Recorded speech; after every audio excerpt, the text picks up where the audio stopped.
My life was about to crumble in a matter of seconds. I, Michael Thompson, a millionaire entrepreneur, commanding a tech empire in Silicon Valley, never imagined that my greatest threat was inside my own home. When I decided to come home early from my business trip to surprise Emma, my 4-year-old daughter, I had no idea I was walking toward a discovery that would change our lives forever. The sound of screams and cries echoing from the little girl's room made my world completely collapse. The woman I had placed all my trust in was destroying my daughter's heart with words no child should ever hear. In that moment, seeing Emma cowering in fear, I swore I would never again allow anyone to get close to our family. But let me go back to the beginning of this story that changed everything. My name is Michael Thompson, and at 34, I had built one of the largest tech empires on the West Coast.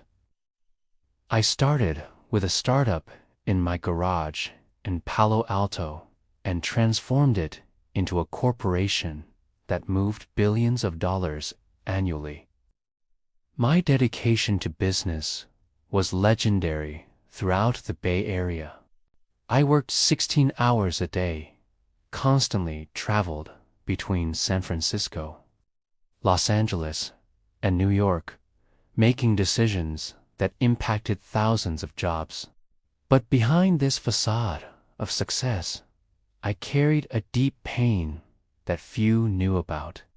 I had lost my first wife, Sarah, in a car accident on Highway 101, when Emma was only 2 years old. The pain of that loss transformed me into an even more obsessive workaholic, using business as an escape valve for the loneliness I felt in our Beverly Hills mansion. The decision to marry Rebecca had been more rational than emotional. I believed Emma needed a mother figure, and Rebecca seemed perfect. Stanford graduate, elegant, apparently loving with the little girl. During our courtship, she always showed attention to Emma, brought gifts from Tiffany's, and demonstrated genuine interest in forming a family. Our wedding took place in a luxurious ceremony at the Four Seasons in Montecito, with 300 guests. For a few months, everything seemed perfect. But as time passed, I began to notice subtle changes in Emma that made me uneasy. My daughter, who had previously been a cheerful and communicative child, began to become reserved and quiet. During my video calls from the San Francisco office, she seemed different, less spontaneous, as if she always measured her words. I tried to compensate for my absence with expensive gifts from Fauschwatz and special weekends at Disneyland, but the feeling that something was wrong never left me. Rebecca always had plausible explanations. It's just an adjustment phase, Michael. Children take time to adapt. I trusted her because I needed to trust. My schedule didn't allow me to be the present father I wanted to be, and this guilt consumed me silently. During the last weeks before the discovery, Emma seemed even more withdrawn during our calls. Something in her little blue eyes disturbed me deeply. She had developed constant nightmares and always begged not to be left alone with Rebecca when I needed to travel. "Daddy, do you really have to go to New York again?" she would ask, clinging to my legs with an urgency I couldn't fully understand. Rebecca always intervened with her sweet voice. "Emma, darling, Daddy needs to work to give us all these beautiful things we have." On the morning of that fateful Tuesday, I was at LAX Airport, about to board for a crucial meeting with investors in Manhattan. Something inside me, call it paternal intuition, made me cancel everything at the last minute. I called my assistant, "Reschedule everything, Marcus. I need to stay home today." I drove my Tesla through the Beverly Hills canyons with inexplicable uneasiness. Traffic on the 405 was impossible, as always, but I barely noticed. My mind was completely focused on Emma and the growing feeling that something was terribly wrong in our home. When I arrived at the mansion, I parked discreetly in the garage and entered through the side door, wanting to surprise Emma. I imagined her little face lighting up when she saw me arriving unexpectedly, her little arms reaching for me, that sweet daddy that always melted my heart.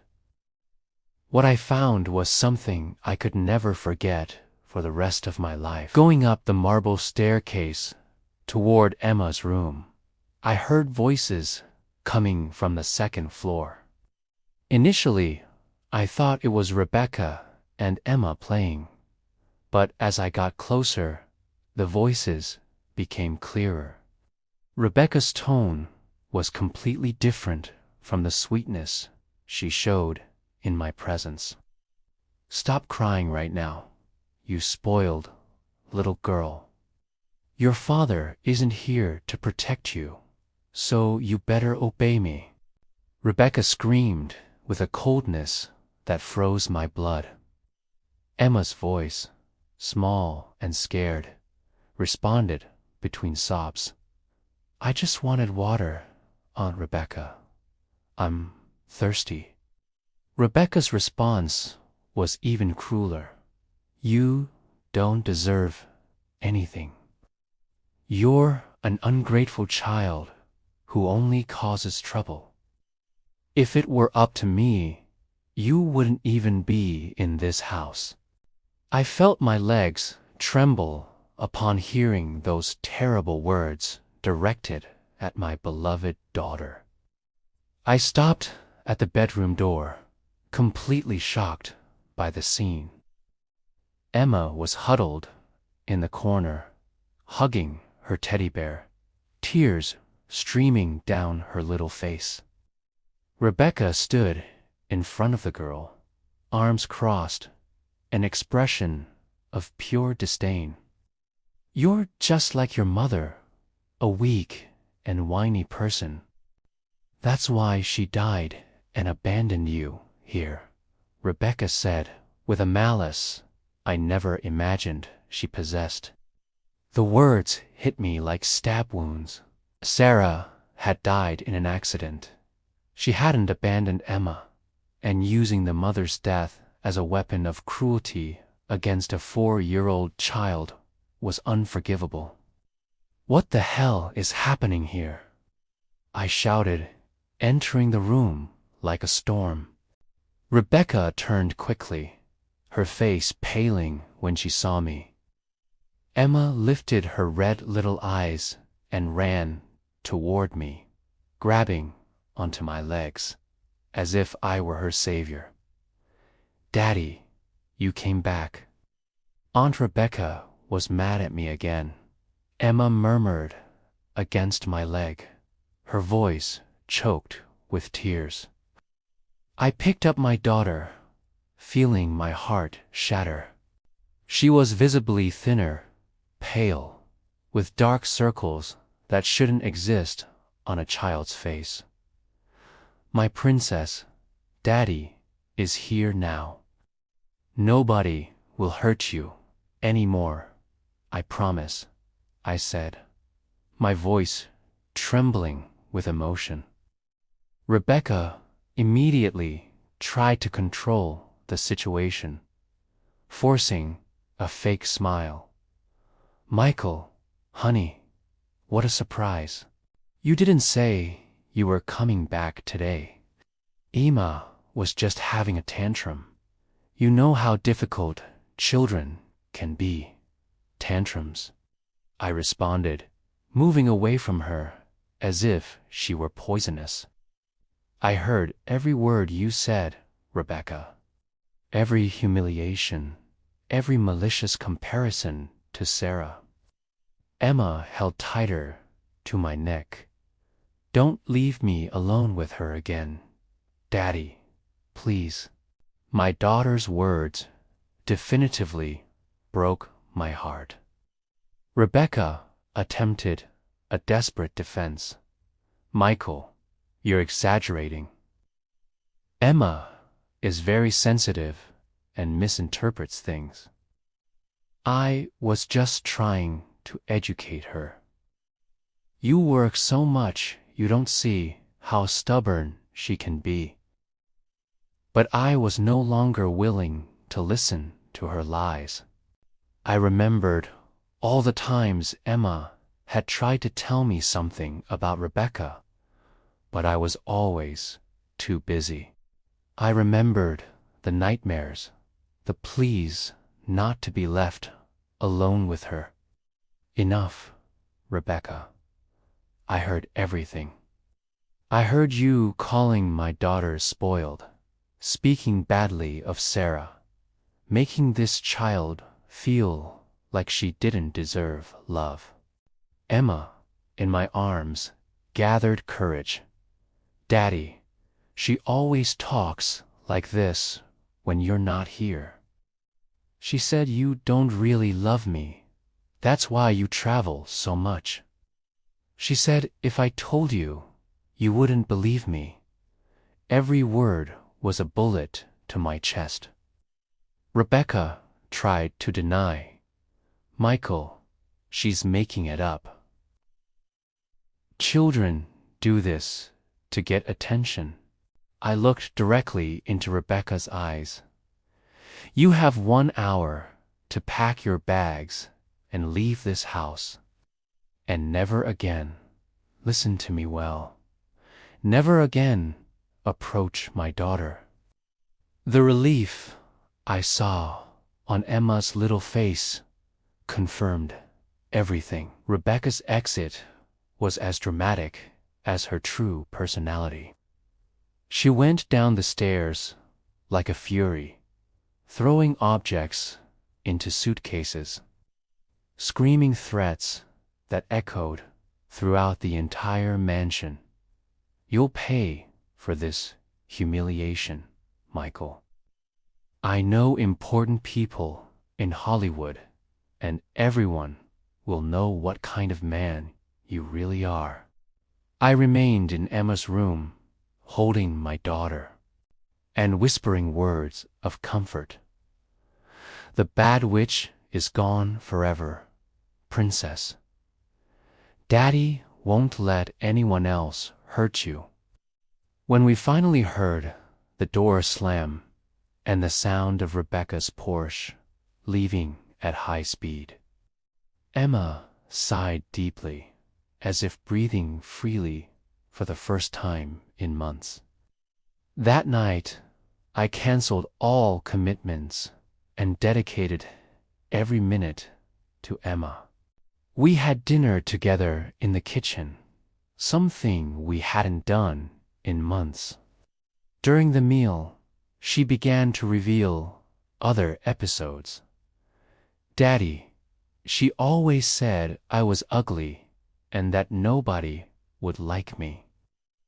When I cried, she said, "Crybaby children stay alone forever."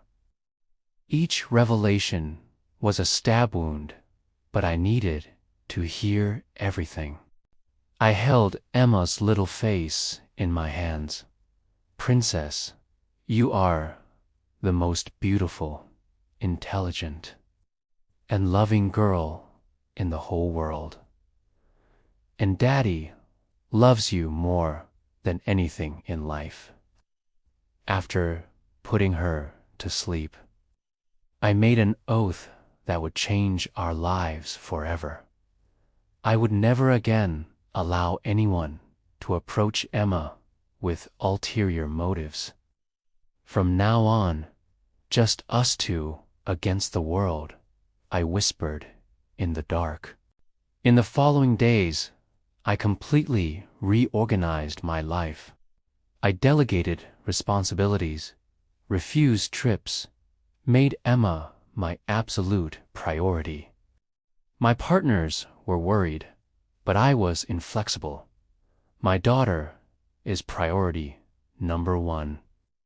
Emma flourished like a flower that finally received water and sunlight.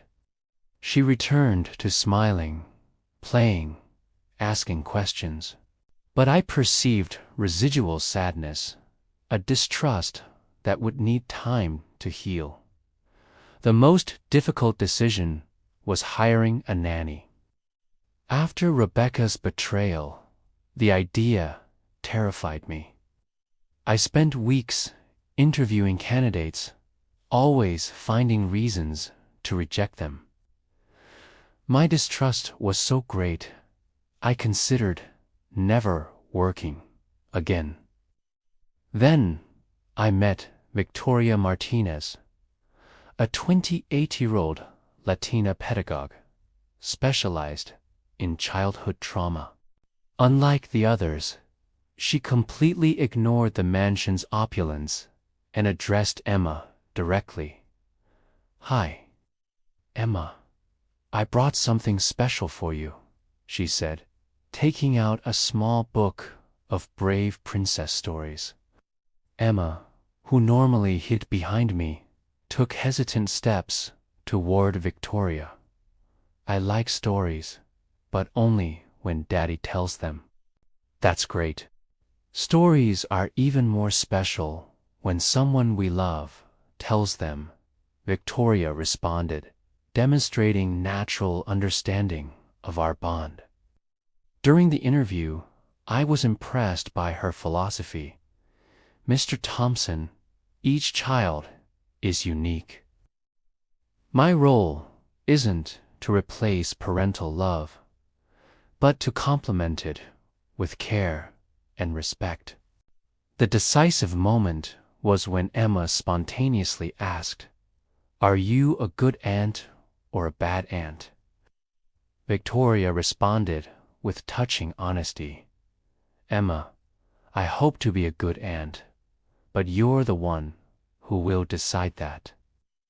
If at any moment you feel I'm not good for you, tell your daddy. He will always believe and protect you." 6 months later, our life had completely transformed. Victoria not only cared for Emma, she brought genuine joy to our home. Emma flourished under her care, and I fell in love with the woman who returned happiness to my daughter. The marriage proposal was in the garden where Victoria and Emma had planted roses together. I knelt, holding Emma's hand. "Victoria Martinez, you transformed our house into a home. Will you marry me?" "Daddy, now we're a real family forever," Emma shouted when Victoria said yes. 2 years later, our mansion echoes with Emma's laughter, now 6 years old, and little Daniel's babbling. I watch Victoria nursing our baby, while Emma tells stories to her little brother, and I feel deep gratitude for all the blessings This story teaches us that true families are built with love, not just blood.